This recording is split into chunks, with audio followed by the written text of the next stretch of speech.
This is a Hot Pie Media original.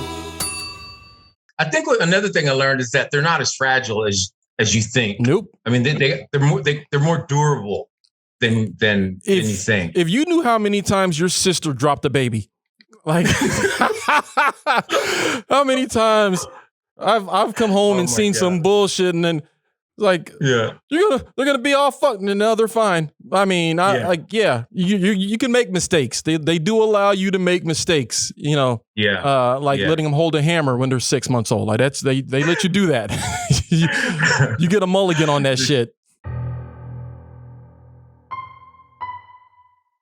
Hot Pie Media.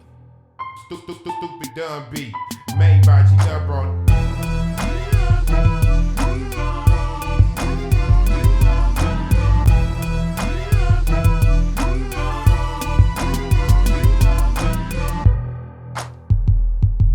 Welcome to the gray area.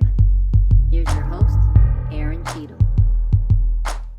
Welcome to the Gray Area Podcast with your boy, Aaron Cheatham. You're in the place to be right here on Hot Pie Media. If you haven't already, hit that subscribe button. I've been telling y'all we were on the drive to 500, but then see, when you think you know the game, they move the goddamn goalpost on you, right? So we're up to like 570 or 475 on the Hot Pie channel. And then they was like, check it out. We're going to do you a solid and we're going to give you your own channel.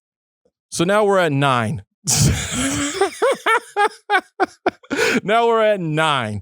See, we were so close. We were this damn close to getting a new Selena Cup unveiled on the show. But I think you know what?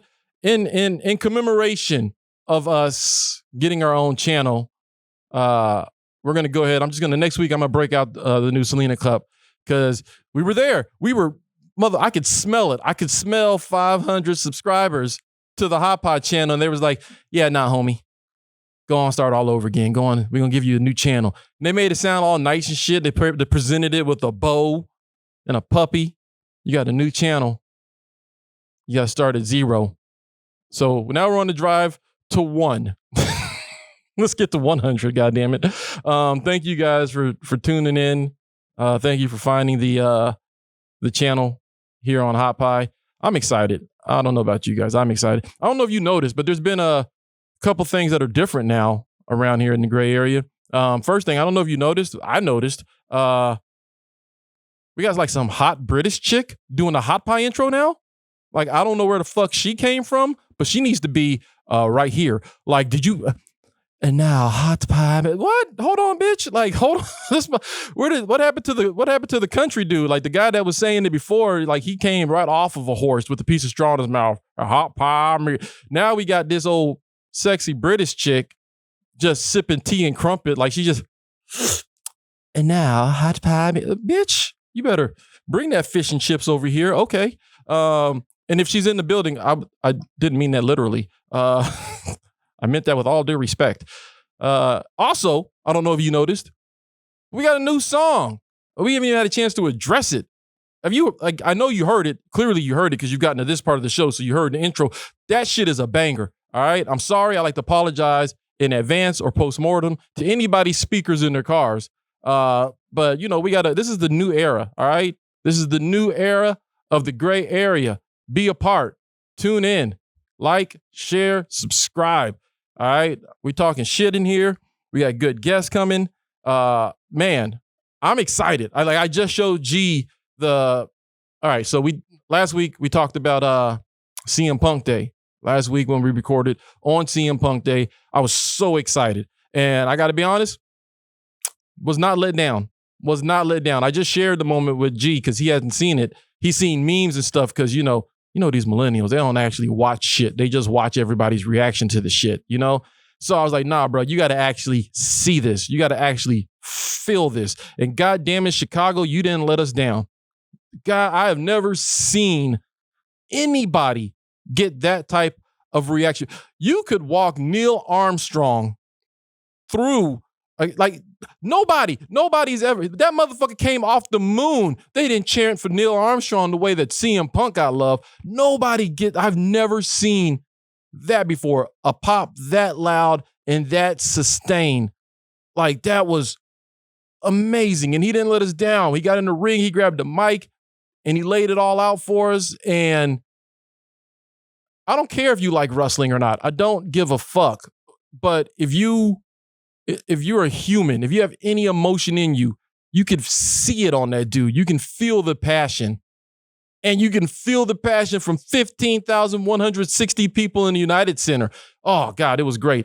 Like, I'm glad I wasn't there because it would have been an incident, goddammit. Like, I would have had to, there would have been an accident. I don't know. I might have skeeted. I might have, who knows? It would have, I mean, God bless them all. And he gave out ice cream bars to everybody. Everybody there got an ice cream bar on the way out. Yo, CM Punk for president 2024. Book it now. All right? Ain't nobody beating him.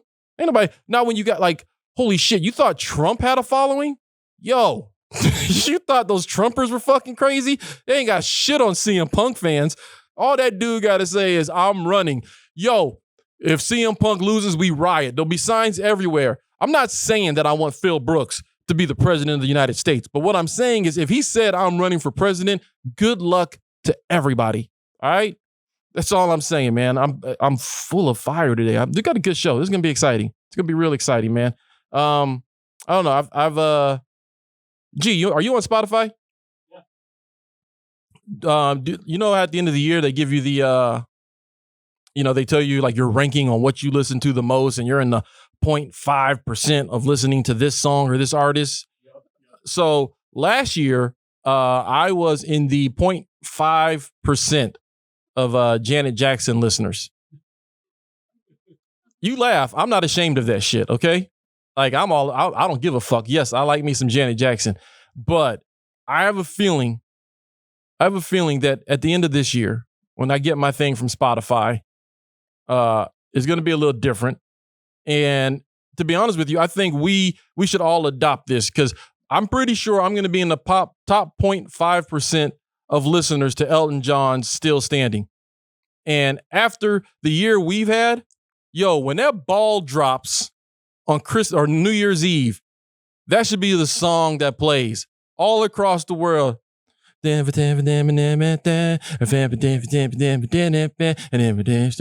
meant to cut me down, and love was I fade away.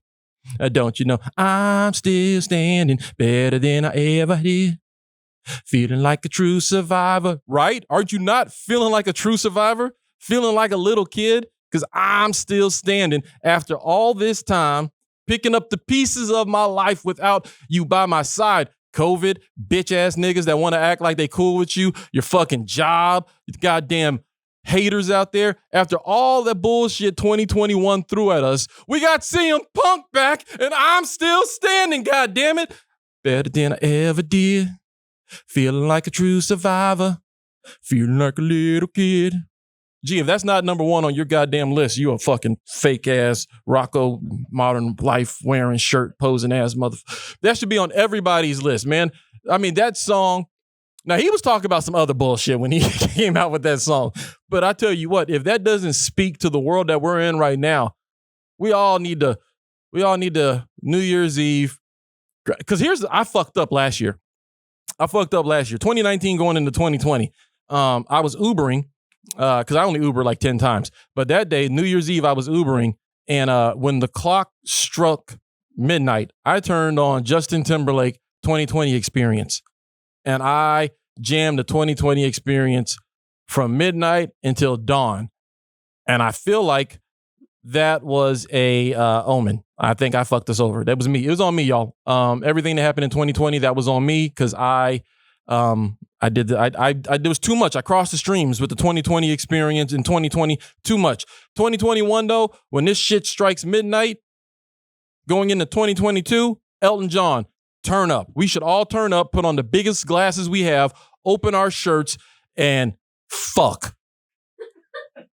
Welcome 2022 in with a bang. You know what I'm saying? 2022, here I come. All right? That's what we should do. Elton John. And then 2022, I'll go back to being in the top 0.5% of listeners to Janet Jackson. But for 2021, I'm still standing. Yeah, yeah, yeah. Put your hands up. I'm still standing. Yeah, yeah, yeah. And if you got kids, then you're probably thinking of a gorilla playing the piano in the movie Sing. He was playing the shit out that piano too. He kicked the stool from underneath him, and his dad broke out of jail. I'm still standing. There was a helicopter and shit. Y'all know. Have you seen Sing? All right, you know what the fuck I'm talking about. That gorilla was singing his ass off. He was just learning how to play the piano with them fat gorilla fingers. That's a real skill, by the way. To get a gorilla to play a piano and not put his hand through the keys, like that's... He was getting it. He was playing the shit out that piano. And his dad broke out of jail. And it was like, I see you fucking Dreamworks trying to make me cry. That ain't shit happening. That shit ain't happening. Not happening. Nuh-uh. Not until that elephant comes out and sings and the whole goddamn place fell apart. Then maybe. Maybe. Oh man, we got a good show for you guys. We got a special guest for you guys. Is he in yet? Not yet. All right, cool. We'll keep talking. What else are we passionate about today? I'll tell you what else what's on my mind. On my way here, on my way up here, this is weird. I know this isn't just an Austin thing, but it's something that happens a lot in Austin where it'll just be randomly raining in parts of town and just in that part of town, which leads me to believe that either somebody has a weather machine or there's mutants around here fucking with the weather. Because left my house, sunshine and shit, get to downtown. And it's always on Mopac going past downtown is where this always happens. So that leads me to believe there's some type of evil scientist down there just fucking with shit. Because it just started raining out of nowhere. Nice hard rain. And then get past downtown. I think like before I got to 35th Street, it stopped raining. And it was like, wow, that was inconvenient as hell. But what pissed me off was just out of nowhere, it's just traffic. Just fucking traffic. And if you don't like traffic, then don't move to Austin, because that's the number one reason why I want to leave Austin. Like I ain't going nowhere, but the number one thing that makes me want to leave this sumbitch is traffic. Number two, hipsters. Number one, traffic though. All right. Number two, saddlewood smelling stinky ass fucking white boys with dreadlocks. The fucking worst. Put some socks on. Stop wearing those goddamn sandals. All right. Like they're the fucking worst. Like, been wearing that same jacket since 2008. What is wrong with get a new jacket? And why are you wearing it in the anyways? I digress. Traffic here is the worst. And like we had last week, we had Pat Pearson on. And to be honest with you, I needed that. I needed to just hear some of the stuff she said. One thing that I wish I would have brought up though, and next time we have her on, I think I will bring it up. Like what to do about road rage. See, I brought up the Elton John thing. And that because like before COVID, I never really had road rage. Part of that was I was driving dirty with a suspended license, so I had to drive the speed limit. So I didn't let traffic shit bother me. I just kind of went about my shit. Then I got my shit together and I was able to drive like the rest of the world. And God damn it, man! Like I have road rage like I've never had before in my life. I've never had road rage like this. But it's something about like during COVID when there was no traffic and you were able to move around town easily with no problems. I was like, yo, this is the life. And then the world started opening back up again and traffic came back. And my reaction to the traffic was vastly different than what it was 2 years ago. Because I am angry in traffic now. It's every day. So if I can get Pat Pearson on again, I need to ask her if there's an exercise I can do when I'm dealing with like road rage. And I can't do the grounding exercise that she gave us last week. You know, put your feet on the ground, put pressure on them, breathe deeply. Because then I'm doing 95, and that's not a good thing. But here's my biggest pet peeve in traffic. Go to fucking speed limit. Who are these people who don't drive the speed limit? Like, I get you want to drive. If it's 55, you want to do 55. I'm not going to say shit. I might be stuck behind you, but at least you're doing the speed limit, which allows me to do the speed limit. That's the bare minimum. These motherfuckers doing 20 and a 35. Yo, go fuck yourself. Real talk. Like, what is wrong with you? Why are you holding me hostage on the road? And then you try to go around them, but you can't because there's another idiot doing 29 right beside you. And it's like, I can't get... Ride a bike if you want to go that speed. Why the fuck are you on the road? Oh, speaking of, these bike motherfuckers are the worst too, all right? These fucking slow drivers, these fuckers on bike. I'm sitting at a red light trying to turn right, and there's an asshole on a bike right there in front of me, blocking the way so I can't turn right because it's his right to be here. No, bitch, it's your right to be in the Tour de France wearing that fucking Speedo outfit out here. What is wrong with you? You see I'm trying to turn, and you're just gonna post foot down, hands on the hips, hands on the fucking hips, like, just waiting for a green light. No, bitch, you're waiting to get ran the fuck over. Get out of my way, all right? I got a 30-minute lunch break. I don't have time to sit here and wait for you, Lance. The fuck out the way. What's wrong with you? These motherfuckers are crazy. Doing 25 and a 40. And then if you don't have them, then you got these crazy assholes. Like, if I'm doing 50 and a 35 and you want to pass me up, you're an asshole. I'm already speeding. What's faster than fast? Do you really need to go 65 in a 35? Your house better be on fire. And here, like, I try not to say shit. I try to remind myself, I've been in this situation before. Whatever he's going through, I'm sure I've been there before. I can understand. But then there's a point where it's like, no, I can't understand. I can't understand doing 25 and a 40. What's wrong with you? The guy on the bike just passed us. What's wrong with you? Fuck this traffic. Fucking rain for no reason in the middle of the city, then there's no rain, and people slow down to 45 on the highway. For what? For some rain?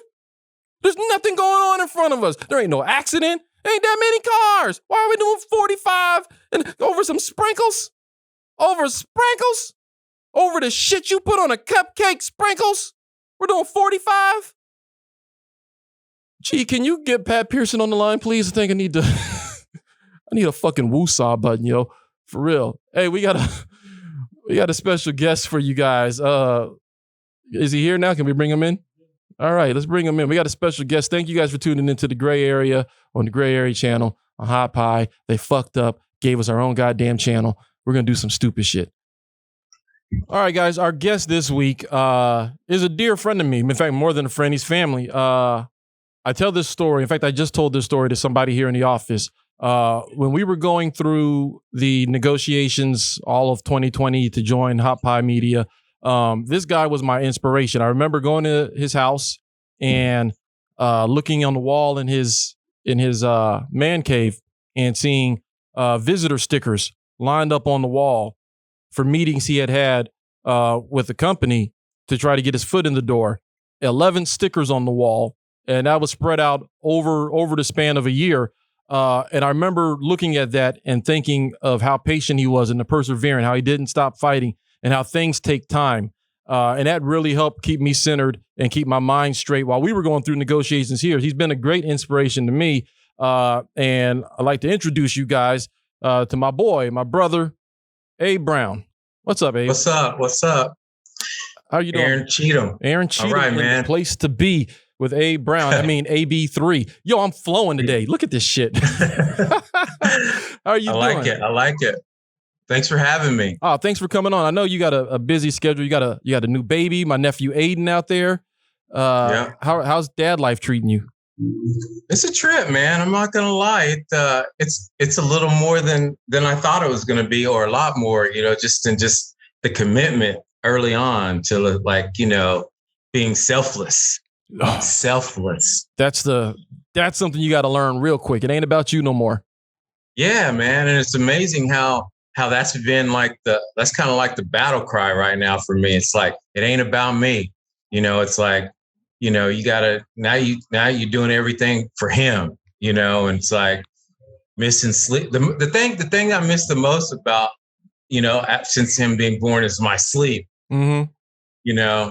That's been the toughest thing because I've always gotten my sleep. I mean, from even when I was in college, I didn't take them 8 a.m. classes. I tried, but then I would drop them by, last drop date. Yeah, because I just couldn't get up. You're a heavy napper too. Your ass be napping in the middle of the day on a reg. Yeah. It's crazy now. Yesterday we went to my wife's mom and dad's crib, and before that we had a little baby, so we stopped there. And between going to her parents' house we were at the baby appointment. Right before we got there, I was like, man, babe, I think I'm kind of hitting the wall. I mean, it was only like 12:30, right? And so I was like, she's like, okay, she's like, afterwards, after the appointment, she goes, I'll drive. And I was like, oh, because I was driving, because I just needed to get my 30. I just needed 30. It's like they live about an hour from us, but I just needed 30. Just a power nap, maybe an hour. Little power nap. But it changed my whole outlook on the day. Once I got that, by the time we got over dealing with the the family there and everything, all was good. But if I hadn't gotten that 30, dude, I don't know, man. I don't know how I would have reacted. Oh, it'd have been angry, Abe. Yeah. Very. One way that you talked about the selflessness that kids give us. One for sure way to snap you into that is like once you start having to wipe somebody's ass and wash them, like there's nothing will knock you off of your pedestal faster than cleaning up another human shit. Right. Like real quick, dude. It's like I've done gotten to the point where I done made a game out of the changing the diapers. I told Pauline, it's like I like specifically changing it when he's taking a crap on himself, because it's like, first of all, you're dealing with, I hit the clock, like one of them clocks, like when you're playing chess. Yeah. I hit the timer, dude. And, all within that timer, I'm trying to not get peed on and not trying to get crap underneath my nails. Right. So I'm just like, I hit it. I had the diaper open. I mean, I'm like one of them cats at the racetrack, when they be coming in. Yeah. Right? The pit crew. Yeah, I do that. Pauline cracks up. She's like, oh man, that's funny. And I'm like, yeah, so it's a game, man. I'm like, how quick can I get out of there? So I, putting the diaper on and everything and keeping it covered so I'm not getting this all over my face, and yeah, man. And it's actually become fun. But the very first time I had to change his diaper was in the hospital.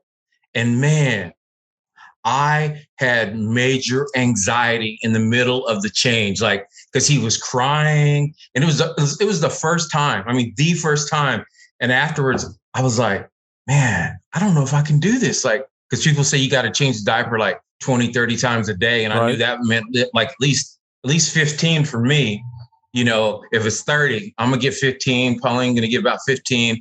And I remember sitting there and the nurse was looking at me. She's like, what's wrong with you? What's wrong? And I was like, man, that was so intense. And she was like, all you did was change his diaper. And I said, I know, but I felt like his crying, each time his cry level went up, it amped my anxiety. Yeah. I was trying to, and I was all fumbling and shit. Like I never done, pulled some tape or, I never used my hands before. Right.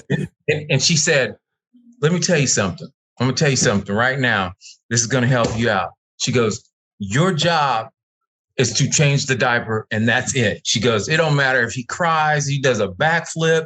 She said, or anything like that. It doesn't matter if he start, whatever. She's like, your job is just to change that diaper. And I thought about it and I was like, okay.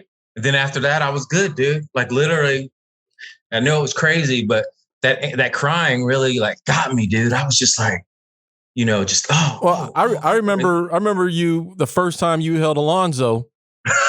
And so when you say you had anxiety and stuff, like I remember that. The picture I have of you the first time you held Alonzo, it was like you were examining a fossil or some shit. You had it held out. You were just like, what to do with this? So I can see that energy being transferred to changing the diaper, because you were like, I don't know what is this? Like, do you eat it? Like, I don't know. That picture, man. Every time I see it or Pauline sees it, anyone that sees it's like, what's wrong with you? Yeah. That picture. And I'm just like, I don't know, dude. I was so stiff and just, It looked like somebody handed a baby to C-3PO. And you were like, Master Luke, what do we do? Right. No, dude, that's a memorable moment. Yeah. I've become a lot better. I think another thing I learned is that they're not as fragile as you think. Nope. I mean, they're more durable than you think. If you knew how many times your sister dropped a baby, like how many times I've come home and seen some bullshit, and then Like, Yeah. they're gonna be all fucked, and no, they're fine. I mean, you can make mistakes. They do allow you to make mistakes. Like letting them hold a hammer when they're 6 months old. Like they let you do that. you get a mulligan on that shit. Yeah, dude. No, that's been the most comforting thing too. Now, like I can just kind of be, and I was all just being too light-footed with him. But yeah, dude, it's cool, man. I have to say, like right now, he's 3 months old, and so we're still in that. We're trying to sleep train him right now, and I have the early morning shifts regularly, so it's like I'm always up between 3:45 and 6, but he's gotten better now. We're like 3 months. He's sleeping till about I know one of the funniest things is literally lately he gets to almost 6 a.m. sleeping, but then if he doesn't, he might wake up at 4 o'clock, and I'm not feeding you at 4 o'clock. You got to get to at least 5:30, and so I'll just walk in there like a zombie. Can't even see, using the walls to guide myself into his room, reach into his crib and put his pacifier in his mouth and walk back out and go get in bed and try to get another hour and a half. And then usually I'm good. You know what I'm saying? It's just I got to get that. I got to get, as long as he can sleep to almost 6, I'm good. But anytime before that, you start pushing naps. I'm going to need a nap. Right. He when he's napping, I'm going to try to go down. So, but it's fun, man. It's interesting. Just it's cool. I'm glad you're having this experience, and I'm enjoying, watching your journey through fatherhood now. But I'm sure the people didn't tune in to listen to us just talk about fatherhood. I mean, if they wanted to hear somebody say I'm a dad, they can go watch the old episodes of Gray Area. You can hear it every episode. But I brought you on today because, like I said, you were an inspiration to me, and you've had a hell of a journey to get to where right now you're working on a major project. Can't really speak about it right now, but you've got something big in the works. But to get there, you've had a hell of a journey. I believe it or not, I actually checked out your IMDb and your LinkedIn, and I'm just going to kind of run through a brief synopsis of what you've done in the past 20 years. All right. Quickly, because you graduated from Texas Tech back in the day, then you came down to Austin and you worked for KTBC Fox. You had what was it, All Around Town with Abe Brown? You were Around Town with Abe Brown. What was that like? I mean, you were the dude on TV, just all over town, just you were almost like a local celebrity for a minute there. Yeah, it was fun, dude. I'm not gonna lie. It was during that time when Austin was just still getting mad concerts all the time, and South by Southwest was it wasn't as huge as it is now. So it was just floating in between that time period when that was going on.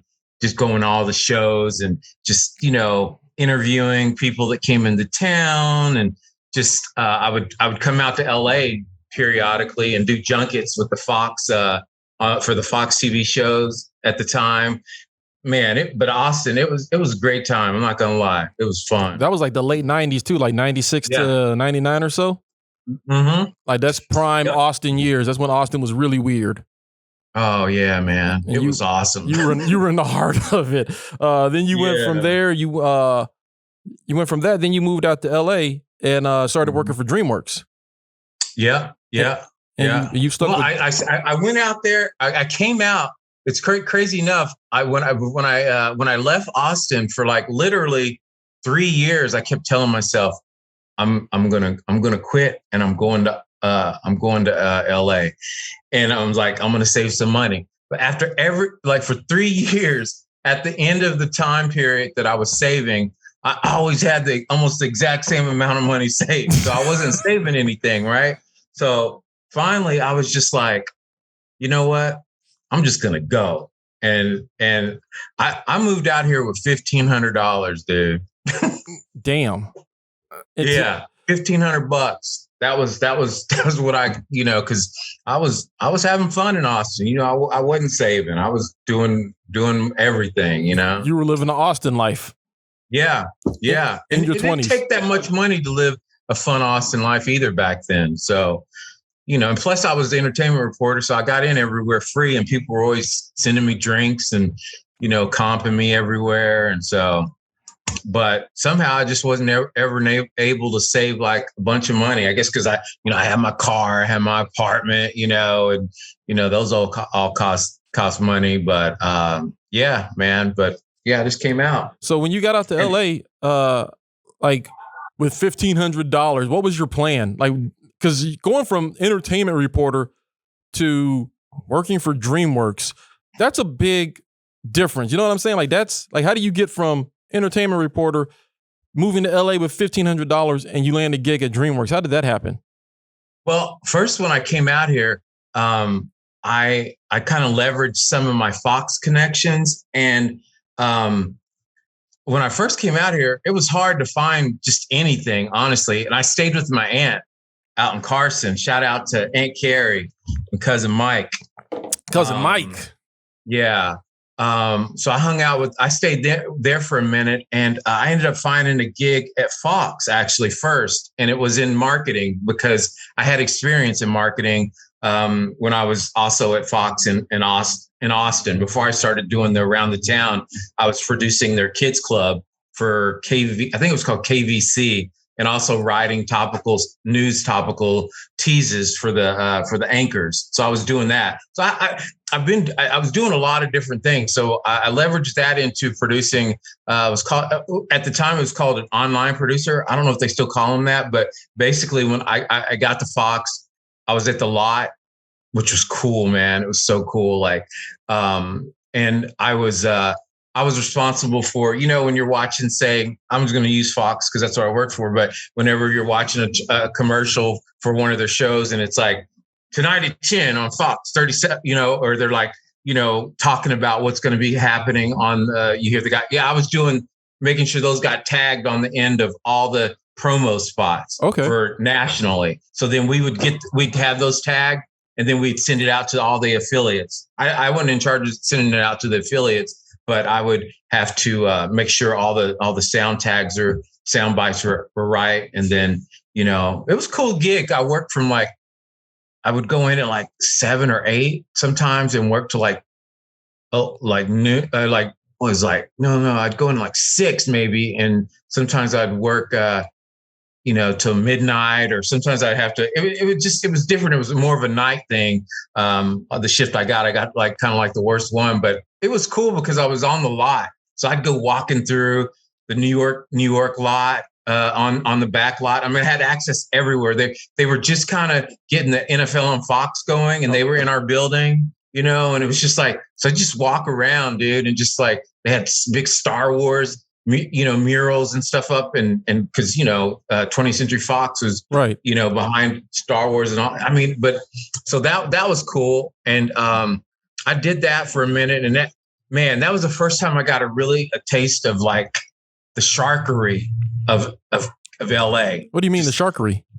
I mean, just the cold-blooded, like people like backstabbing you and like lying on you and shit like that, dude. I've never experienced that. I've always had worked with people, and it was always cool. I'd only worked in Texas, man, and I got out here in that gig, and like I had some folks like, other producers that were like, lying on me and stuff, and it ended up not working out, right? And I left that gig, and I was like, wow, it was like, it was an eye opener, for just coming out here from Texas, right? And from Austin, where everything was just like great.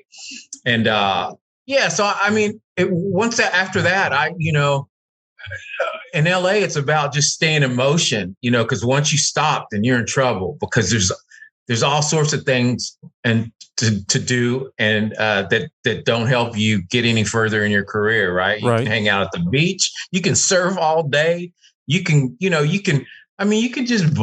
bum around LA easy. It's really easy just to chill, and I was just kind of figuring out still. And so I just knew that I always needed a job. So I was making good money at that job. That was the best I'd ever done. Right. And for the least amount of hours too. Right.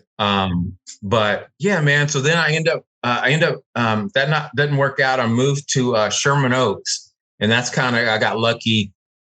College had there, and that's how I got in there, and subsequently spent a long time in Sherman Oaks. But the Fox gig, it wasn't anything that I really wanted to do. It was just something I needed because I needed some money to come in.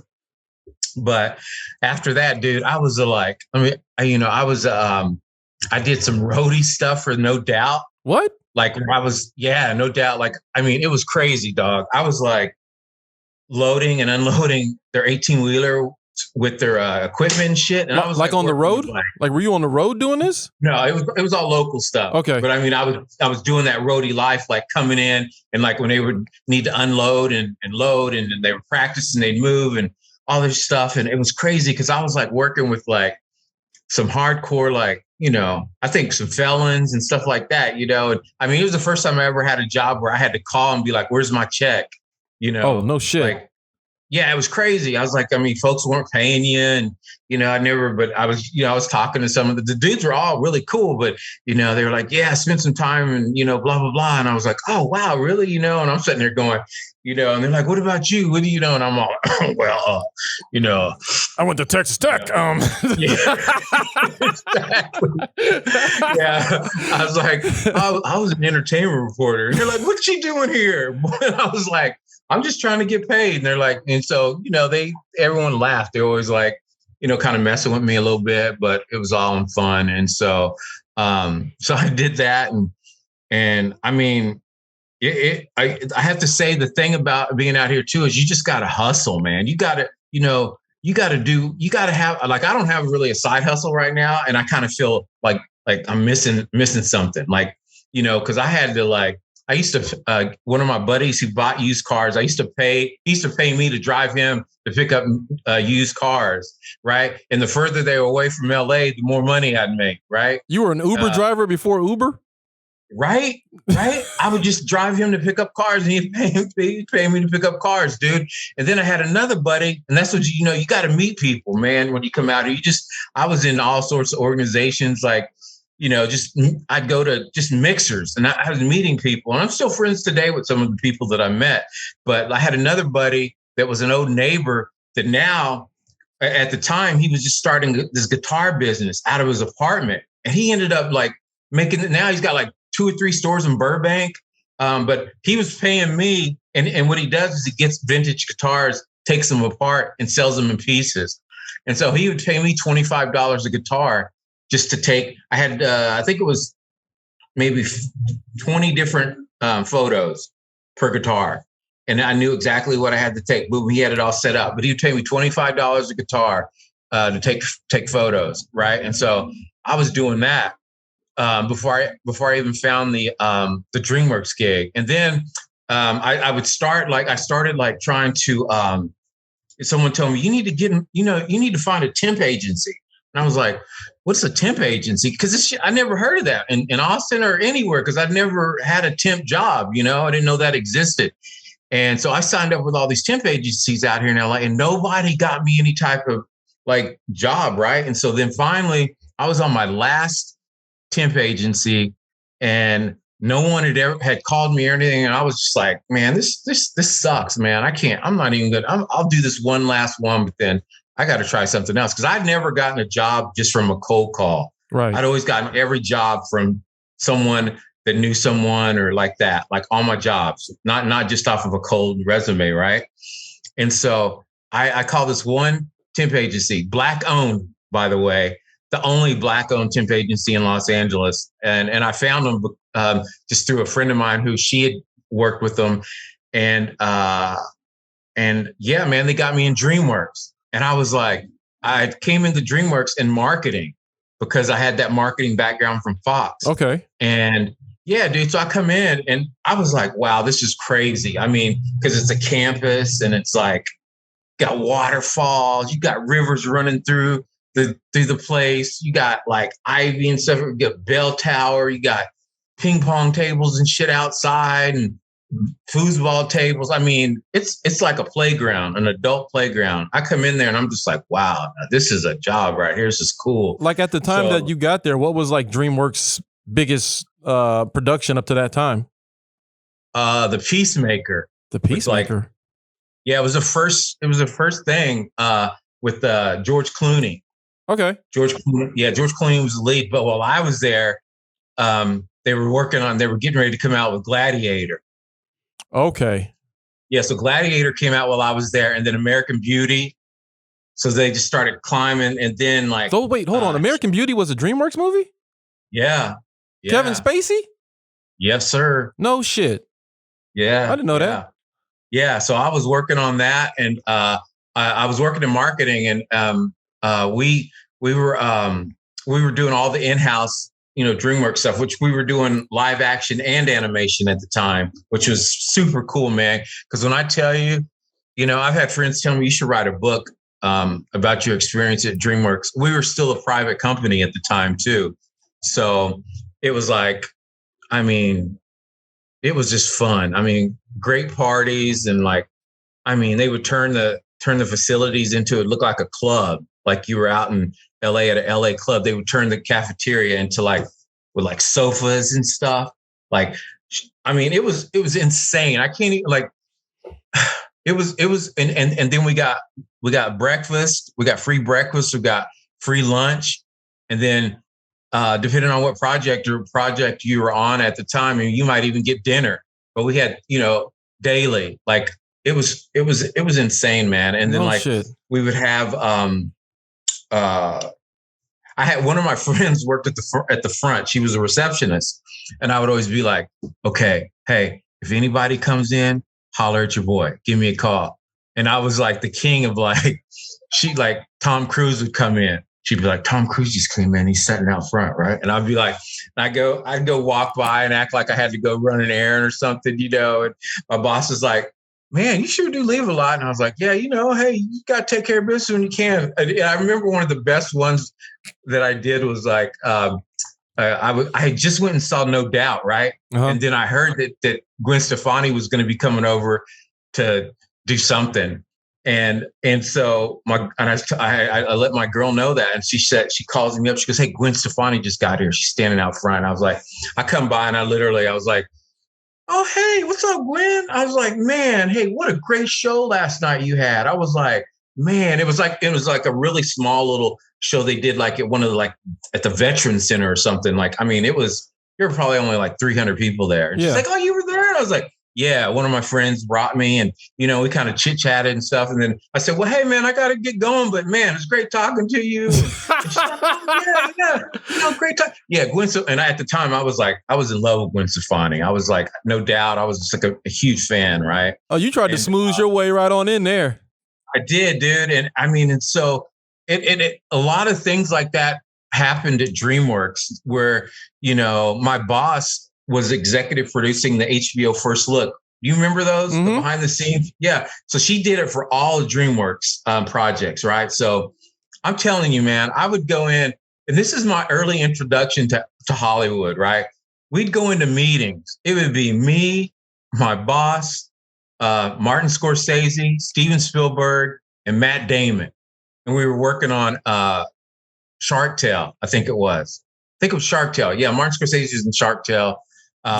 But we'd have these recording sessions, or we'd go, and I had a one time we were at Amblin, Spielberg's company, which their lot is on, their little compound was on Universal, on the Universal lot.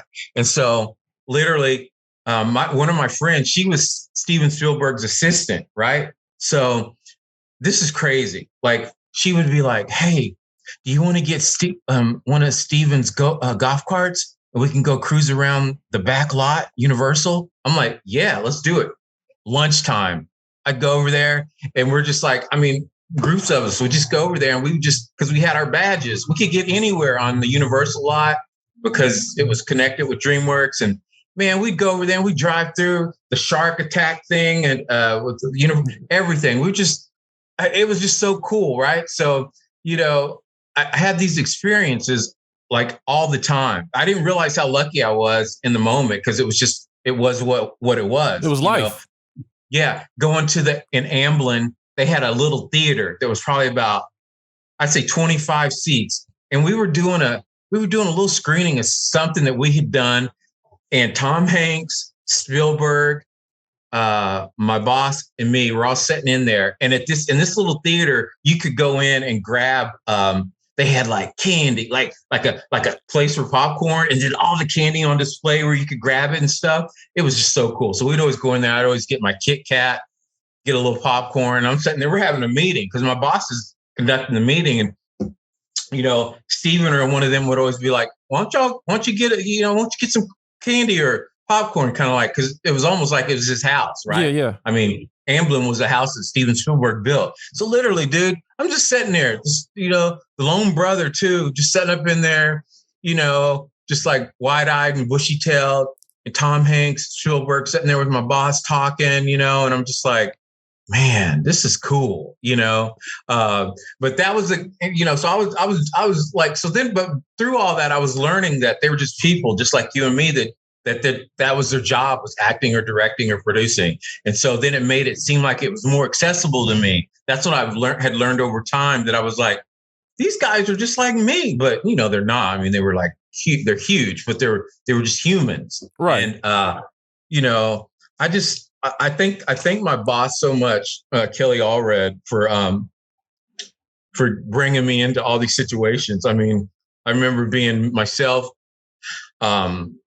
It was myself, Will Smith, and his partner. I think his partner's name is James Lasseter, or not James. He's animation guy. I can't remember what his partner's name is. But anyway, it was and my boss. So there were us four in this little like conference room over at one of the small studios in Studio City, and we were just having like a talk about.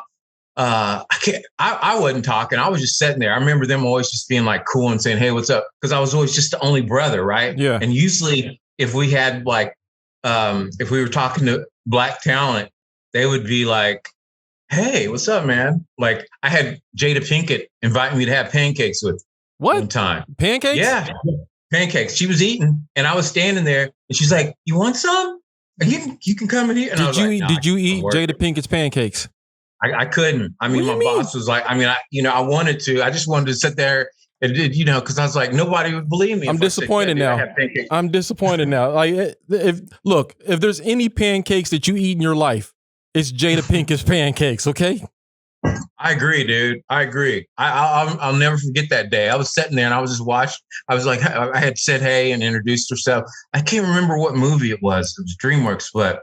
I wouldn't even put syrup on them. I'd eat the shit out of the pancakes. right, dude. Eat it with my hand, man. Right, but I didn't do that. But I got stories like that for days because we worked with everyone. But when it was eventually time for me to leave DreamWorks, I had one of the big guys there tell me that I needed to go and see what else Hollywood was about, and. I left there, and at the time I was still auditioning a lot, but for mainly commercials. And I got a few commercials and stuff, and it just, stuff wasn't happening. And I was working hard. I was in class the whole time studying, and I just decided I needed something that I had a little more control of in my life. And that kind of started once I went to Bruckheimer's, when I went to Jerry Bruckheimer's company after DreamWorks, right? Mm-hmm. And I worked on a TV show he had, and my boss was the creator of the show. It's called Ering, and he had he was a features producer, or he was a feature writer. This was his first TV show, but he had written American History X. You remember that show? Mm-hmm. That movie, and then Blow with Johnny Depp. Yeah. And he wrote SWAT. And then he wrote, I think it was called Get Carter, but he had six. Yeah. Get Carter. That was like they Get Shorty, then Get Carter. Yeah. He had he'd done 6 feature films, and this was his first TV project called Ering. And so that's where I started kind of, molding to kind of lead me in the direction to where I am now. And it was like, because I started, learning about story And I started learning about the casting process because he really let me do whatever I wanted on that set. He was like, just go do. He goes, I'll holler at you if I need you, but if I'm not needing you, then go play wherever you want to play. And I was, good Lord, man, that's so cool. And I knew that was special at the time, that I had a boss like, yeah, go learn the business, baby. And so I did, dude. And that show lasted about a year, and then it got canceled, and I had learned a lot about the creative process. And like, I went and I got a job at this place called Larry Levinson Productions, where they make Hallmark movies and Lifetime, the women type flicks. Right. Yeah. So we started doing that. And then we started we made a couple of disaster movies for NBC. And you were behind that? You were behind that shit? Yeah, dude. Yeah. And I was the production coordinator. So it was like, man, I learned everything what it took to make either a 24-day shoot or 48-day shoot. Cause the regular Hallmark stuff and Lifetime was always like a 2-week prep, 24-day shoot, 2-week wrap, next project, 2-week prep, 24-day shoot. So I was doing like 5 movies a year with these guys, right? At Larry Levinson. And then the writer's strike happened and just stuff started falling apart. And they went from like 5 teams of about 100 people down to 2. And I was one of the 3 teams that got cut. And then I moved. And from there, I had learned a lot still about just, I had to do scripts and stuff like that. And I went in and I was an agent, a literary agent for about a year and a half at this agency. And I had about 10 writers that I worked with. And, it was a lot of stuff that I had learned with working with Dave McKenna. And from there, that was a slow business at the time. I think the writer's strike was on. So it was damn near impossible to try to get folks in and get seen. So I was just trying to use all my contacts to mainly get folks in. How did the writer's strike, how did the writer's strike affect you? Like, did it shut down? Because I remember hearing about the writer's strike, but like I don't know a lot about the writer's strike. Did that shut down like everything for you guys out there? Because at this point, you seem like you were cooking in Hollywood, and then it wasn't anymore. Like, what happened then? Well, it was like, I think a lot of non-union stuff started happening, and and people were like, they were angry at people crossing the picket line, and it was just like, you felt kind of dirty if you were working, because you weren't supporting your writers. And it was just everybody was really angry. And I get it, it's like, because it all starts with the writing, and I'm a true believer. And I love writers, I write, but true writers that write like every day and whatnot. Those guys, they're special. And when you find something, it's gold. But no, it was turbulent out here. I'd say at the time. I have to say it just kind of started spinning. I kind of went into survival mode again, right? And reached back out to Dreamworks. Because what do you do when you need something? You go back to where it was good, when it was good. And if it's available, if you didn't burn any bridges, right. I always tell folks, don't be burning no bridges if you can avoid it. And I went back and I reached out to some of my people, and I ended up getting back in there and kind of working with their in production this time. This time I was in production, not marketing. And so I was working with the initiative to make India. We had a studio over in India, and we were trying to make it to where the artists were doing work just like the artists here in the States. It was cheaper labor, but we were just training them. And man, we had some amazing artists over there. So you had like expats from here that would go over and run the studio, working in the studio there, that helped led the teams. But then my boss and then his direct boss were running basically the studio from Glendale, California, which is based LA suburb. Yeah. And so yeah, dude, I did that. And so then I kind of started, that's when I started really getting into animation more. I was just like, oh, wow, animation's really cool. And, I started exploring more, even though we had done Shrek when I was in my beginning stages at DreamWorks. I wasn't really involved on production. We were involved in promoting.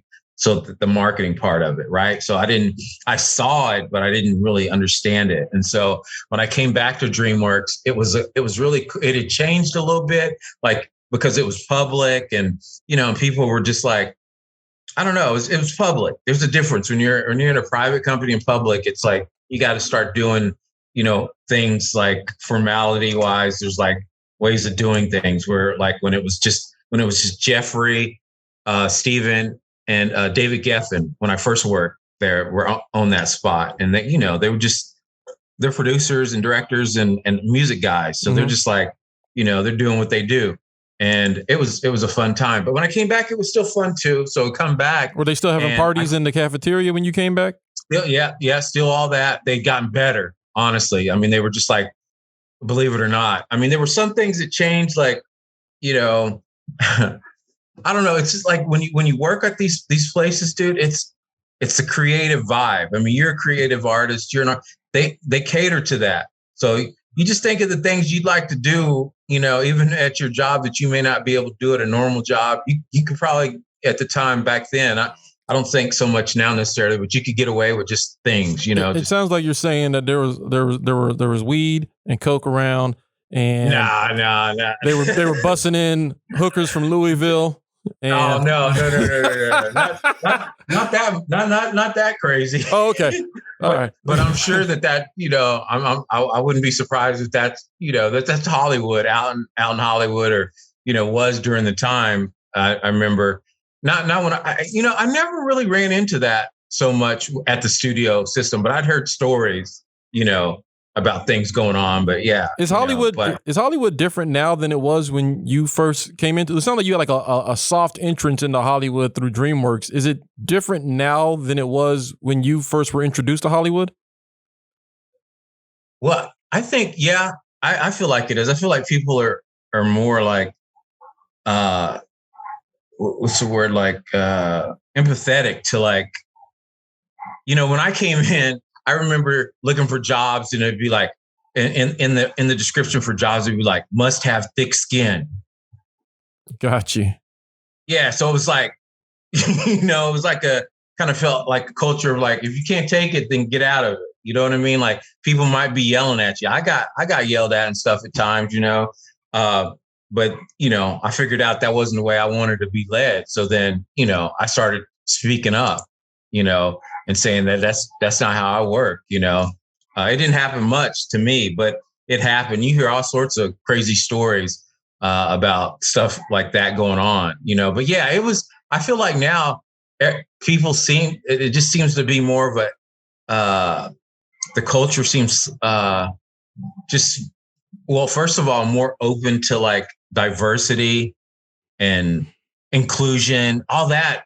We didn't talk about none of that when I first came into the business, no one really talked about that. It was just like, and you could see that there weren't very many of us around, right? But now it's like you start seeing that, and it's really cool. I'm excited to see the change, because it was long overdue, and there's a lot of talented people out there. It don't matter if you're white, black, a woman, a man,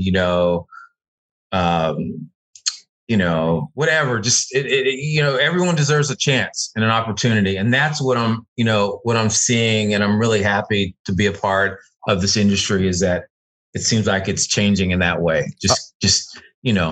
I don't want to skip ahead too far, but I do have to ask you. I'd be remiss if I didn't ask you about Kobe Bryant. You had the opportunity to meet Kobe Bryant and pitch an idea to him. Man, when you told me that you met Kobe, like I was cool on the outside, but on the inside, I was skeet. What was that, man? Can you talk about like what happened with Kobe? Man, that was like surreal, dude. Like real surreal. Like, so by this time I had already directed on How to Train Your Dragons, right? And I had directed episodes for the show on Netflix. And I got my agent, and he was starting to set up meetings, and I developed this story about my dad, and my father had passed away, and so I was just inspired to do some stuff about how great of a man he was, and so I created this story with one of my boys, Kirkland Morris. I got to give him a shout out too, and we came up with this project where it was like based on how my dad raised the family, but he coached us almost like he was coaching his team. There was no difference, and Kobe was looking for sports related stories. And my boss set me up with one of his development guys. We met for lunch. I pitched him. He's like, I love this. He goes, you got to pitch this to Kobe. And so I'm thinking, I've been out here a while, and I'm like, oh, okay, cool. Until you're doing it, you're not doing it. Right. Right. You know what I'm saying? So I didn't get all geeked up. I was thinking, okay, I'll probably meet with Kobe in about a year, maybe three years or something down the line, like literally within a week or so, it's on the calendar. I was like, you're driving down to Irvine. You're going to go into his office. His office at the time, they were sharing it with the Chargers, I think the Rams. The Rams hadn't had their facilities, the new facilities, of course. But he was sharing a big office space with the Rams, right? And so I go down there, and I remember walking in, and I'm just like, it's just a nondescript office, right? And I'm just like thinking, damn, Kobe Bryant. Wow, this is going to be cool, man. And he comes out, big O. I mean, he's big. He's bigger than I thought, like wide. He's wider than I thought. And he comes in, and he's just like, hey, man, what's going on? I'm like, oh, nothing. He goes, I hear you got something that such and such says is good. You should let's talk about it. And so we set one of his attorneys, the development dude, and me and him. We all sat down just on like in a sofa area. He dabbed me out and everything before, and we were like, you touched Kobe Bryant? You touched him? Oh yeah, dude. Like the thing that was crazy, it was like, how when you do the handshake and then you kind of hug. Yeah. I was like, I couldn't even, I'm 6 foot, 210 dude. I got long. I couldn't even get my arm like barely halfway around his back, dude. Like, that's what I'm saying. He was so broad. Like, I was like, damn, the first thing I thought about when we hugged it out like that was, damn, I would hate to take a charge from this guy. No shit. Yeah. I thought that in my head. I thought, damn, taking a charge from this dude, right? He was a big dude, right? And so, but it was just so cool. We talked about Texas Tech basketball. At the time, Tech had just gotten, it was a year we got to like the Sweet 16, I think, or something. And Kobe was, he's like, because I had a Texas Tech sweatshirt on. He goes, oh, you went to Tech? I was like, yes, sir. And he goes, man, you guys almost did, you guys did great. But he goes, maybe, next time. And I said, huh? He goes, you got to get there. You got to get to where they are now before you can get to the next step. And with the next year, we went to the Final Four, dude. Yeah. Yeah, like it was the year before. No, we went to the Elite Eight, I think. But it was like each time, like he said, you gotta, like Kobe was like specifically saying that, he said you gotta get here, because I was kind of like, yeah, we got, and I wasn't all hyped. And he was just like, yeah, no, you gotta get here before you can get there. And I was like, okay, bet. But the thing I took away from just the short meeting with him was, he just strives for the best, like, everything. Like, I felt like, his expectations are nothing but winning. Like, so, I'm not surprised that, Short won, an Oscar. It was really cute. It was really good. I really liked it. Right. But he was driven, and I could just tell in those moments. I know they got something that they're working on at a studio that's going to be coming out. That's all I can say. That it's based on, it's a movie, and it's Kobe. That's all I can really like say something now. he had in production before he passed away. Yeah. Okay. Yeah. So one of my boys is working on that. and I haven't seen anything on it, but it just, I can only imagine because, you know, they're driven like Kobe. Man. And so I can't wait. But yeah, I know there's a project that's coming out. This is a weird question. Could you feel his energy? Like, was he like the type of dude that filled up a room? I feel like he is. Yes, dude. Yeah. Yeah. I mean, big time. I mean, he's just like, but he's cool. He was chill. And he was just like, you know, like one of the things that really got me is that he was like meeting. Yeah, I was, you know, post my dad's passing away, and he asked how my mom was doing, how my brother and sister were doing. I mean, I was like, wow, we just met, you know, and this was the close of the meeting, basically, was him telling me, asking about my family. So when he was playing with the Lakers, I was more of a Shaq fan at the time when they were playing together. But when Shaq left, I was, you know, 100% Kobe. But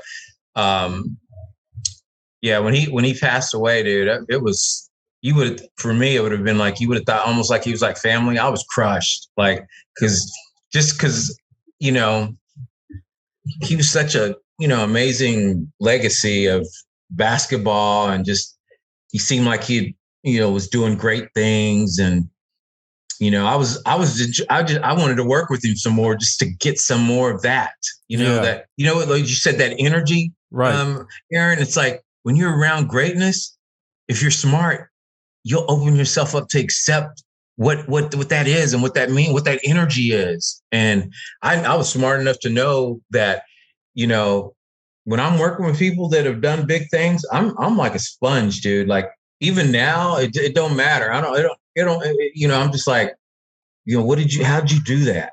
You know, because, you know, there's a lot of luck and stuff, but a lot of stuff is hard work and perseverance, and, you know, and just like making the right moves and the right decisions. And, you know, I was crushed, dude. I mean, I think we all were. And it was crazy. One of my boys that lives out here, that who's actually from Texas, he called me. He was like, I literally woke up and picked up the phone because I was like, he's like family, Corey Guest, you know, his brother Greg. Right. But yeah, he was like, dude, did you hear Kobe got killed in a helicopter? I was like, what? I'm trying to wake up. I'm like, what are you talking about, dude? And he's like, yeah, dude. I'm like, what? And, you know, of course, I jump on the internet and it's verified and stuff. And, you know, it just, you know, I went down the rabbit hole on that. Just, you know, everything that went wrong. They shouldn't have been, you know, flying, in the fog. And, but, you know, I look at me, I get there. I start going there when you know, because I'm a big fan of humans, good humans, and people that are doing good things, you know. And when you lose someone like that, I feel like, you know, the good that could have come from him still being alive. For real. And, you know, I'm sure there's going to still be good stuff that can come from his name and his wife and what everyone's doing. But man, you know, we miss him around here in LA, man. And R.I.P. man. Yeah, he was doing good things. And I know people miss him around the world, but that was so cool, Aaron. I mean, I'm glad you brought that up, because I sometimes, you know, when you get out here and you start working, and you probably experience this in as a comedian, sometimes you forget your victories. Facts. You know, you forget your wins, you know, because we get so many losses, you know, you get so many no's and L's. And then when you get a W, you're happy and stuff, but then you forget because you got so many L's, you know, and it's like, yeah, that was a big win, man. I mean, I take from that, you know, I take that, and I'm probably, there's a part of why I have done what I just did, you know, lately. The project that I have going is probably a little of that greatness rubbed off, you know. Got some of that juju from Kobe, that Kobe juju.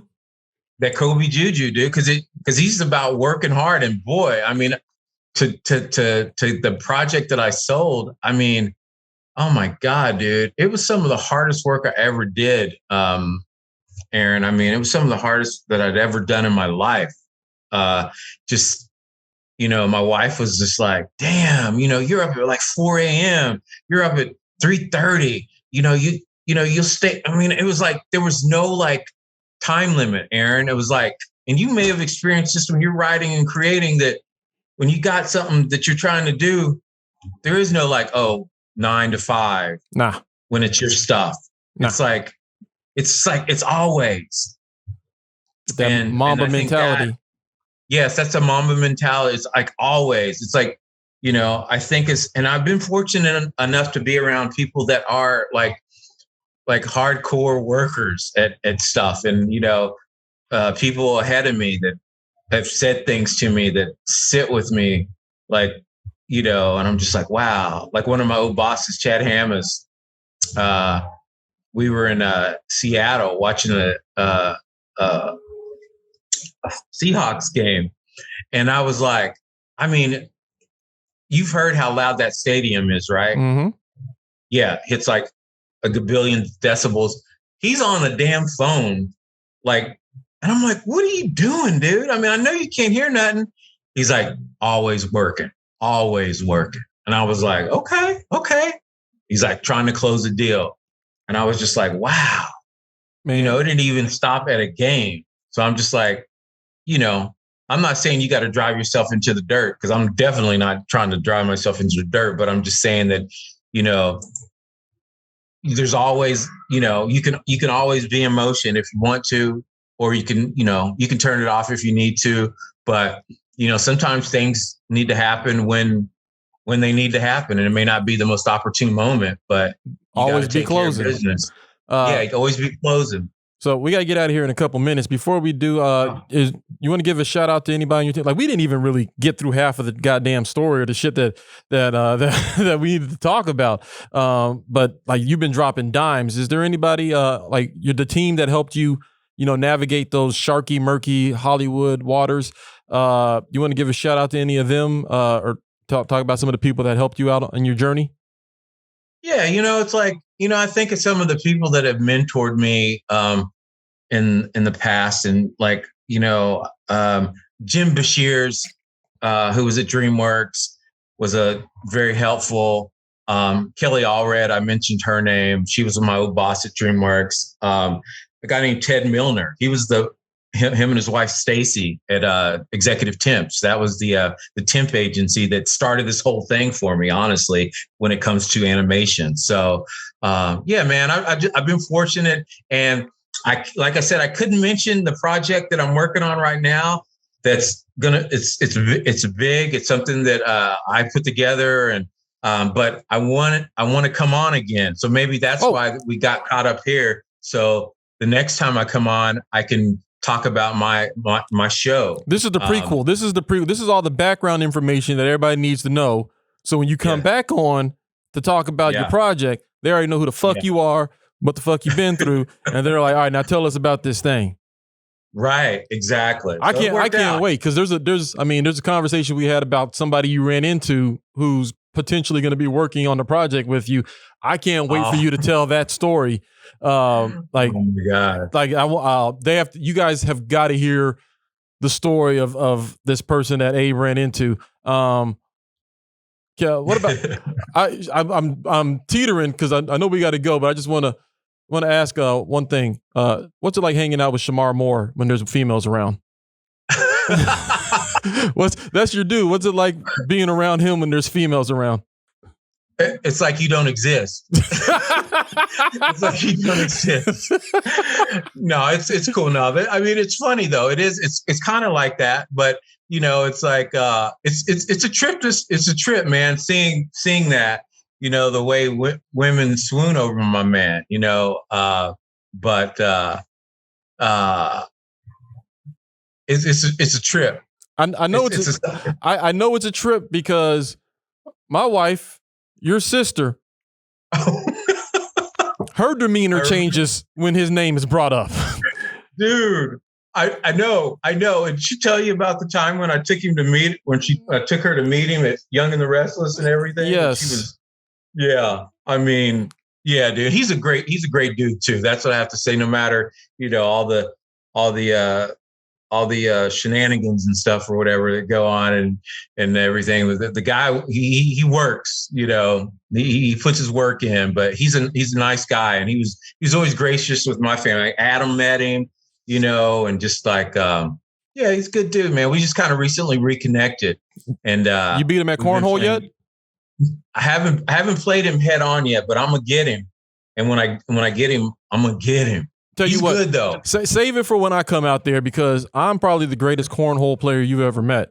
And if you want to, if you want to put his dick in the sand, then wait till your bro get out there and we'll bury him. I'll bring a shovel. All right.